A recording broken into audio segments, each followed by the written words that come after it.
Many people have big life questions. Am I on the right path? How do you make tough decisions? Have you been to Nando's before? But the only way to find the answers is by speaking to the experts or reading the information. No one has time for that. My name is Rhys James, and I'm not an expert, but my diary is empty. I'll ask the questions you don't think to. I'll get the answers you didn't know you wanted. Robots don't pay taxes. I'll do the research. As in Rhysearch. My name is Rhys. It works written down. You're through to Rhysearch. Please leave your name and question, and I'll have an answer for you within 1 calendar week. Beep. Yeah, so I'm at that age where lots of my friends are having babies and starting a new chapter, and I'm just not sure that I'm ready to have a baby. But I read this thing about the population, how it's like collapsing or something because too many people aren't having them. So I guess, do I have to now? Are there enough babies? Birds do it, bees do it, even educated Swedes do it. Let's do it. Let's reproduce. Birth. The miracle of life. Ever since humanity was first born, it's been hell-bent on giving birth to more and more of itself until there's so much humanity we have to pluralize it to humanities and teach it in schools. But who are we teaching it to? That's right, children. Where once people had children to breed workers to tend their own arable farmland, these days couples have kids as more of a conversation starter, or to give them something to post on their Instagram stories with an emoji over its face. But is the act of having children a thing of the past? And if so, why are there so many podcasts about it? Up until recently, it seemed the main concern was overpopulation. But now, scientists are telling us we risk underpopulation instead, and that they've not been dead wrong all these years, it's just that things have changed actually, and to leave them alone. So what does a fading population mean for the world? And does it explain the dwindling numbers of some radio shows? If no one's having children, could humanity soon cease to exist? And would doctors' waiting rooms get rid of those weird old toys where you move coloured blocks along a metal squiggle? To find out, I spoke to data scientist and demographer Stephen J. Shaw, who directed, produced, wrote and presented Birth Gap, the most successful film about birth since Boss Baby 2. Stephen J., hi. Now tell me, and be honest, where do babies come from? People. People? Correct. 1-0 to you. And where do people come from? From Germany, from Italy, Hungary, Scandinavia, Korea, Japan, Africa, in the UK and elsewhere. And this is going to take ages. So what's all this chat about there not being enough people? I mean, have you been to Westfield? It's packed. I've been to Westfield multiple times, and I've been to malls and trains here in Japan where I live. Certain places are packed. That's right. Well then, that's 1-1. So how can you say there's not enough people then? It's so confusing, isn't it? And this is why we've all really missed the reality of what's been happening around this for decades. We keep looking at the total head count. Like, that matters. If you look at births. Look at births. That's the real measure. Are you allowed to do that? The number of births on the planet has been falling for around 10 years and continues to fall year by year by year by year. So if births are decreasing, why is the total head count increasing? Why is the total head count increasing? Well, I don't know. That's why I asked you. You're the expert. Is it clones or twins? Don't say triplets. People are living longer than they would have done before, particularly in places like India, parts of Africa, and that's a good thing. But that doesn't tell us the real trend, which is that 75% of people on this planet who are living in a country below that replacement level, below an average of 2 children per woman. Well, this sounds pretty serious, Stephen. Are we doomed? We are. I think if we were any other species, we would, by definition, be classified as an endangered species. Oh, good God. So why are birth rates so low then, Stephen? Is it because of online? Well, people in Japan were saying it's work-life balance, but you go to Italy and they didn't have a work-life balance problem there so much, so it was blamed there on youth unemployment. Then you go to Germany and they have free education, good work-life balance and everything else. All of these countries had the exact same issue. It turned out the common reason is actually quite simple. Mothers are generally having the same number of children. So what's changed? So what's changed? There has been an explosion in childlessness in every one of these places. So it's not that people are having fewer children, it's that fewer people are having children. So it's the mum's fault, or the non-mum's fault? Yes. So why is that then? Why are there so few mums about these days? It simply seems to be that people delay parenthood during times of economic shock, economic crises, and that becomes a new norm to start families later and later. But the probability of having a child later in life, well, goes down and down and down and down and down. So we've heard of unwanted pregnancies. I mean, I've certainly been called an accident in my time, but are you saying there are some people who are now accidentally not getting pregnant? I call it unplanned childlessness, yes, absolutely, and there's a vast number of people in this category. How many children do you have, Stephen J? I have 3. Do you not feel the burden that you should really have 10 if you're going to save the planet? No, I think I've allocated my three for the future of humanity, and there's not going to be any more. Right, so you're one of those people. You won't have more kids to save the planet, but you will have enough kids to make Westfield unbearably busy for the rest of us. Even if the world's population were to go down by half, I bet you Westfield would still be packed on a Saturday afternoon. That won't change. Okay, Stephen J., I think you need a timeout. You may have heard Stephen refer to something called the replacement level, which currently sits at 2.1. This is the amount of children needed per mother to maintain the population level from generation to generation, so that even when the older ones depart, the number of people stays the same, a bit like the substitutions of a football team or the sugar babes. But if there's fewer women becoming mothers, what does this mean for the future of society, or Gale's Bakery? Would a smaller population be so bad, or do the positives and negatives even themselves out? Yes, we'd have fewer doctors, but there'd also be fewer people who need treatment. Yes, we'd have fewer engineers, but there'd be fewer people having issues with their Sky TV. Yes, we'd have fewer council workers, but they don't do anything anyway. And what about on the other side? Some say a smaller population would be good for the climate crisis, but there'd also be fewer people to join Just Stop Oil to protest the climate crisis. So do we need to worry ourselves, or are we looking at a future where everything is basically the same, but with a bit more space on the street to hold an umbrella or skateboard?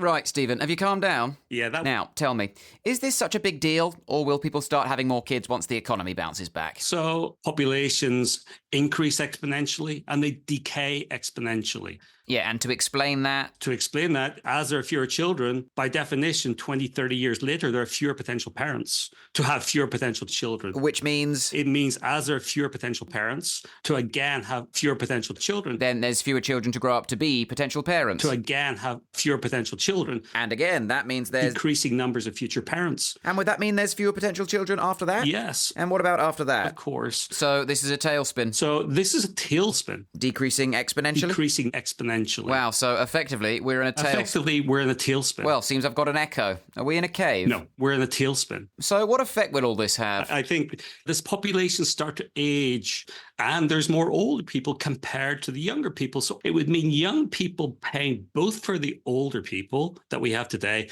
and for their own pensions. What have pensions got to do with young people? Isn't that more of a sort of nanas thing? Pensions are paid by current workers through taxes that they pay into. Sorry, so you just want more babies so you can have more workers to pay for pensions? So why don't we just change the pension system then, rather than trying to fix everything with sperm? In many ways, you're right. The pension system needs to be reformed. It was an attractive system. Oh, gorgeous system. When people didn't live all that long and there weren't that many retirees compared to workers. Stunning little system, to be fair to it. That whole dynamic is changing. People are living longer. Healthcare is actually more expensive. And there's more older people compared to the younger people. So yeah, it sounds to me, Stephen J., like the problem isn't that there's not enough babies, but that there's too many old people. I think... So do we just get rid of old people somehow? You know, maybe encourage them to do sort of elderly skydives and geriatric speed racing for a laugh? No. Kill them off in style. I don't think it's for anyone to say, because I'm sure many listeners are looking forward to these golden years, and I'm a big supporter of that. Yeah, how old are you again, Stephen? Well, I'm my later 50s right now. Yeah, so you would say that. But I just don't think the focus should be on older people. What a surprise. As part of this headcount question. It's clearly not. Yeah, agreed. And just to put the focus on old people as part of this headcount question again, could old people at least keep working a bit later in life? The reality is, I think the idea of stopping work in your 60s, 70s, it might be important to people already on that timeline. But for younger people, that's not going to work out. Stephen, do I hear a smile in your voice? So what's this going to do for the workforce then? Is this going to lead to old people doing jobs like nightclub bouncer and personal trainer? I do worry. Maybe elderly child actors, you know, granddads playing kids in films like when men would play female characters in Shakespeare stuff. No, Are we going to see that? I liked it up until the child actors. The idea of retiring at anything like the ages we do today is really already outdated and going to become a myth very quickly. What about robots? I keep seeing all this promise of AI and robots coming along, so can't they replace the workforce instead of babies? Well, robots don't pay taxes. Yeah, crucially, Stephen, they don't pay taxes because you don't have to pay them a salary, so you're saving money there instead. Robots are part of a solution here. I think they have a role. But the idea that robotics are going to somehow magically cure societies in a way that we don't have to worry about the change that's unfolding is wrong. So you're saying that there's not a world in which if our taxes can't pay for things like public services, you know, firemen and police, that we could end up seeing sort of robot firemen and stuff like that? Because, you know, a lot of young people say they want to defund the police. So is not having kids just a sort of subtle long game way to defund the police? I'm quite sure firemen will be assisted, maybe in some ways, taken over in future by robots doing those most dangerous jobs. I think that's absolutely right. But again, I think we'd be short-sighted to say that that in some way is a pure solution. Well, yeah, but it could solve issues of things like carers, specifically for our elderly, if we just have robots doing it. Part of the issue here is, if I can, just to broaden it, I don't want to live in a world where when people get old, that they're left in their latter years to talk to a robot.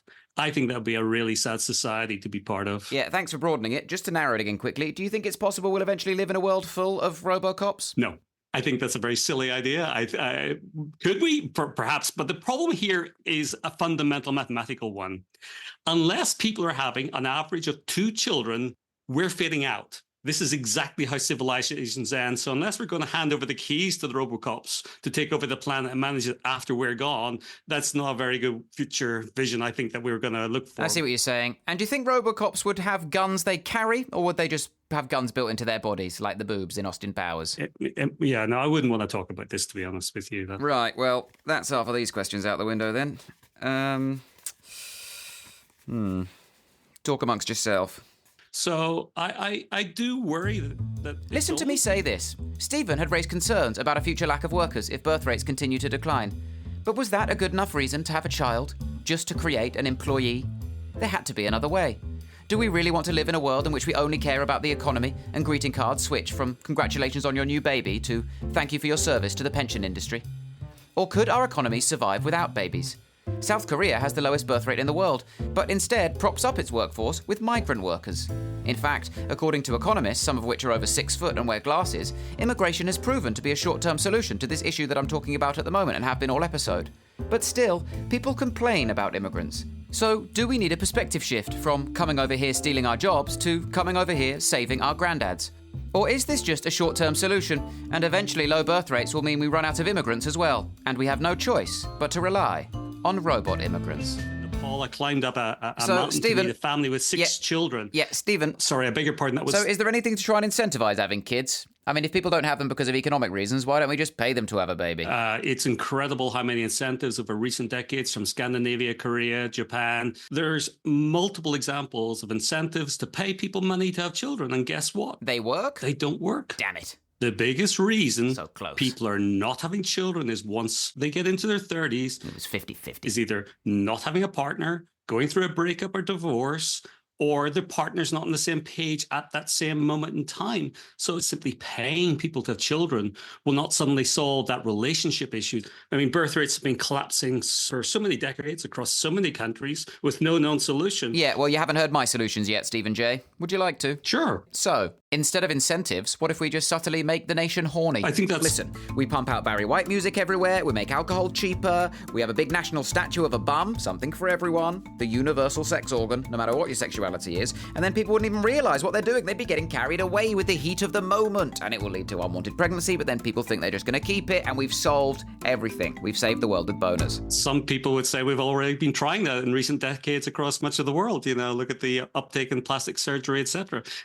These kind of things simply don't move the needle at all. Well, not if you're going to use that word to describe it. Okay, how about this? Lots of people find children annoying, and seeing them in public puts them off having them. So we ban kids from public spaces for a few years, or we punish misbehaving kids so they're encouraged to be angels and families become walking adverts for themselves. I know in Japan the opposite has worked, where when young people are invited to actually nurseries to spend time with young children, young babies, there has been an increase in birth rates. So I think excluding children from society is the last thing we want to do. Sorry, in Japan, they're just randomly inviting you to nurseries? No, it's a parent scheme where young college students can sign up and say, we want to go and spend a day with parents. Young parents? Young parents. And they go along and they kind of spend a day, take the child to the nursery. The young child? Take the young child to the nursery to balance the challenges of life. And, in my documentary, I interview a young woman who decided absolutely she didn't want children after 4 days with parents. Local parents? Local parents. She decided absolutely she wanted to become a mother. Wow, she wanted to become a young local mother. And is that because she looked at it and thought, well, I can do better than that? I would like to think not, but of course I can't speak for her. Or is this the drug dealer approach? Drug dealers often give away the first hit for free, don't they, to get you addicted? Is that what's happening with babies in Japan? A quick free sample, sniff of the head, suddenly you're hooked. There are psychologists who say that actually there's a trigger for people. That once you get close to someone with a child and you experience those feelings, that it can be passed on in some way. So it's like this instinct to have children doesn't get turned on until we're closer to younger children. Younger babies? Younger babies. So you're saying an exposure to kids can save the world. So if we just send people off to stare at children, maybe a viewing gallery at Soft Play, that could save everything. No, I think... Maybe babysitters should be paying the parents for the opportunity. I mean, that would also solve the issue of childcare costs. So, is that something? Maybe that is something. It was clear that government incentives to have children weren't working. Having a child is a forever decision, like getting tattooed or circumcised. So perhaps financial incentives weren't enough, and what people really needed were reasons. There are a number of oft-peddled reasons to have kids, such as love and meaning and stand-up comedy material. But what about the reasons people don't talk about? That's right, the real benefits. These are my top child benefits. Number 1. Learn new skills. Having children teaches you all sorts of new life skills you never knew you needed and simply couldn't learn any other way, like doing up zips from the wrong side while crouching, or pressing next episode on an iPad that's behind you while driving. Number 2. Self-esteem. Having a child is clinically proven to make you more confident on account of the fact children are tiny and incapable, so extremely easy to beat at things like Monopoly or penalties. Number 4. Expand your shopping options. Until you have a child, it's virtually impossible to buy Munch Bunch and Lunchables without looking weird. And why not treat yourself while you're at it? Get one of those magazines you always wanted with a toy sellotaped to the front. Number 8. Bad communicator? Scared of confrontation? Subtly feed the information about your mum wearing too much perfume to your toddler and have them blurt it out for you, like a little verbal hitman. And number 5. There really is no better solution if you're into collecting teeth. War. Huh. Stephen J. Shaw, what is it good for? Absolutely nothing. Baby booms, that's correct. The previous baby boom came post-war, didn't it? Some say from soldiers coming back all horny from victory and impregnating the locals. So do we just need another war with full conscription in order to, long-term, save lives? I see. Well, I do get the logic that when you have periods of time when people, men and women are away from each other and having children and families is challenging, that what tends to happen after that is indeed people start to come together. So a war would be a good idea? I'm not calling for wars. Of course, that would be a terrible, terrible, terrible reason to try and increase births. Come on, not even a little war? Little tiny war? I think even a little war would be a tragic reason for anyone to increase birth rates. Yeah, once again, Stephen, why are you smiling so much? But it is true. I think what I've seen happening when people are made aware of this, particularly younger people, and they realize there's a risk that, wait a minute, I might end up childless, even though I'm doing what society tells me, that they're going to do something differently simply because they're aware that actually they do want a family. So maybe that can generate at least a mini baby boom. Well, another way to get a mini baby boom is we've all heard of the one-child policy to limit population. How about the at least one-child policy? Listen, in China, they achieved theirs with fines and a general threatening aura. So why don't we do fines for people who don't have children and get mums of my generation to berate us about giving them grandkids? Would that work? Well, that's what the Romans tried. Exactly. Do as the Romans do. But they faded out, and that was after trying to put policies in place to punish those who didn't have children, tax those who had only one, and take their pensions away, and it didn't work. Fine. How about this then? Condom packets. You present condom packets like cigarette packets with their warning photos of what will happen to you if you use them, but instead of black lungs, on a condom packet, you just see a photo of you as an old man surrounded by no loved ones reading a birthday card with suspiciously similar handwriting to your own. And that tells you if you don't have kids, this is your future. Okay, I'm going to have to take a minute to think about that one because You want to like it, Stephen. I can see that you want to like it. But okay, you've got exactly 1 minute.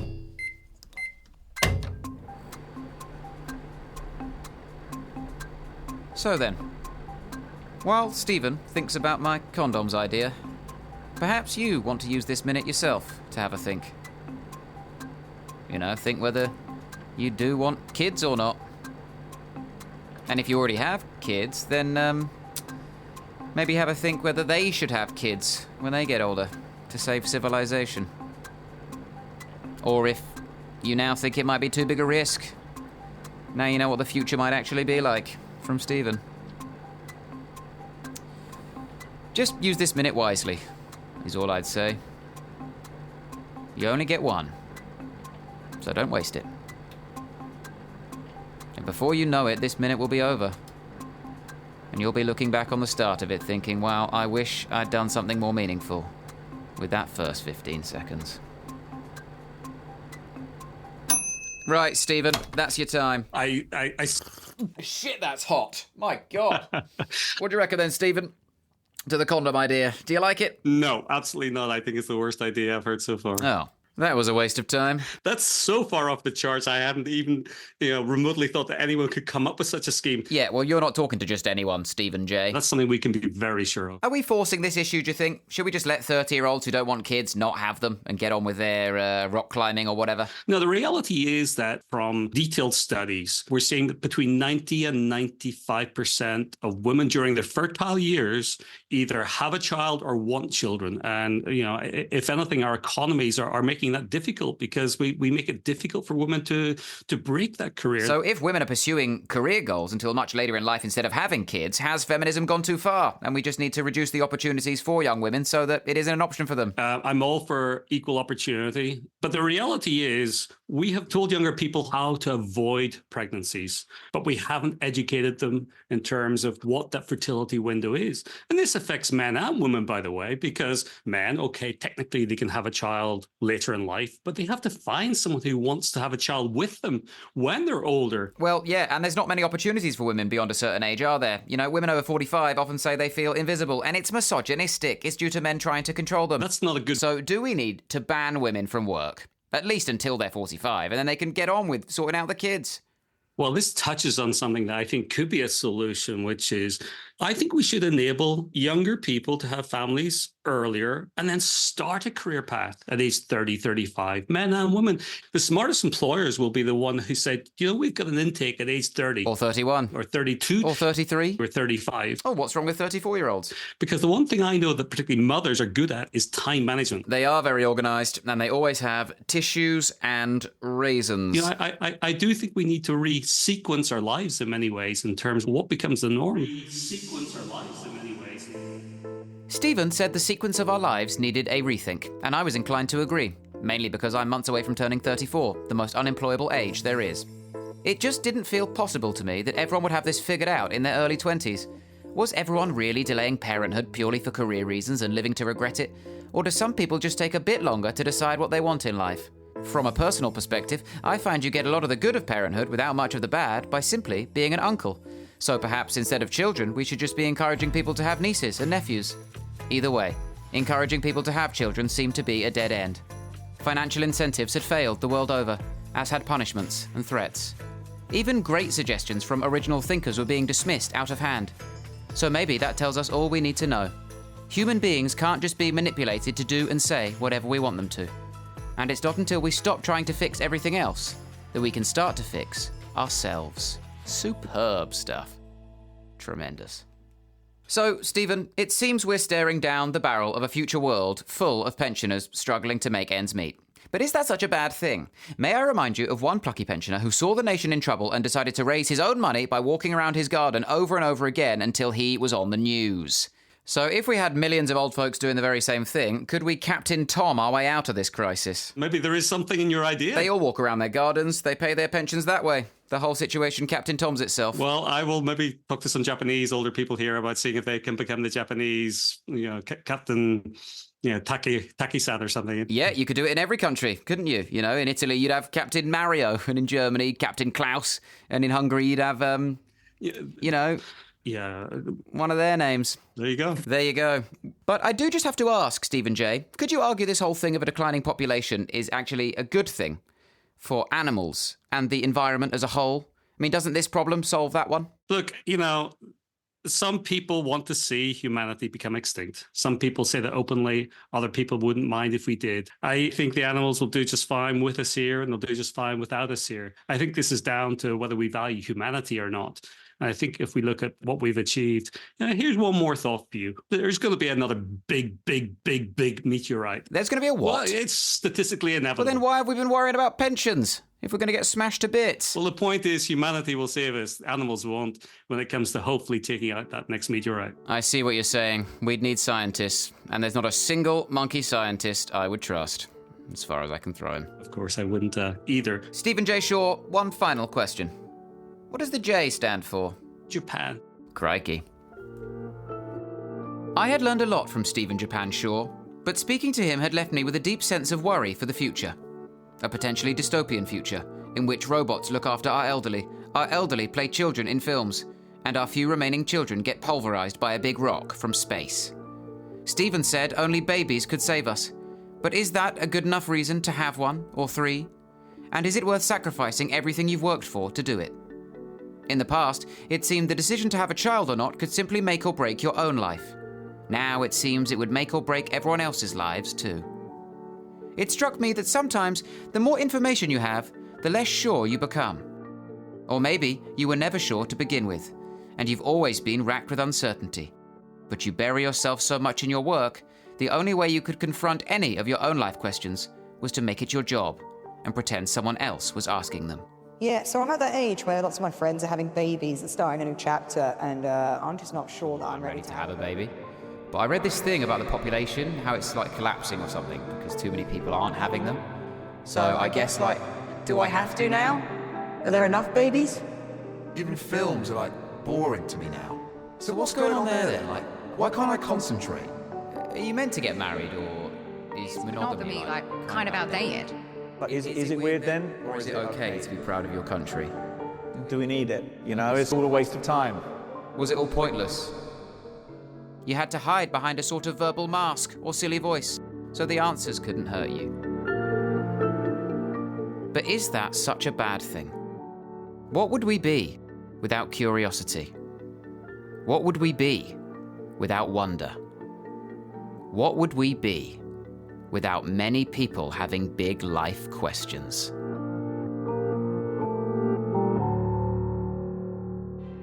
Many people have big life questions. Are billionaires evil? Will we live on Mars? Are we being watched? Why can't I concentrate? Is monogamy outdated? Can you be proud of your country? Do we need school? Are there enough babies? But the only way to find the answers is by speaking to the experts or reading the information.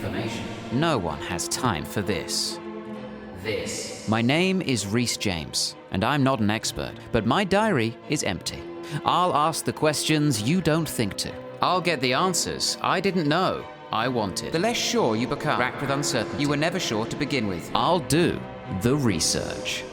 As in Rhysearch. My name is Rhys. It works written down. You're through to Rhysearch. Please leave your name and question, and I'll have an answer for you within 1 calendar week.